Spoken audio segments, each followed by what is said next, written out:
వైపు భీకర యుద్ధం నడుస్తుంది, ఇంకోవైపు శాంతి సందేశాన్ని మోసుకెళ్లారు ప్రధాని మోదీ. ఉక్రెయిన్లో పరిస్థితులు దారుణంగా ఉన్న భారత ప్రధాని సాహసోపేతమైన పర్యటన చేశారు.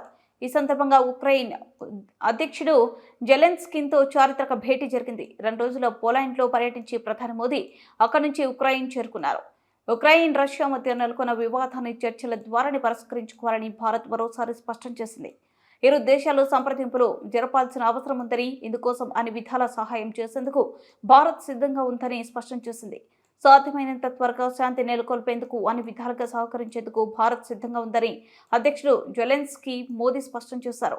రష్యా అధ్యక్షుడు పుతిన్తో జూలై మోదీ జరిపిన చర్చల వివరాలను జెలెన్స్కీకి వివరించారు.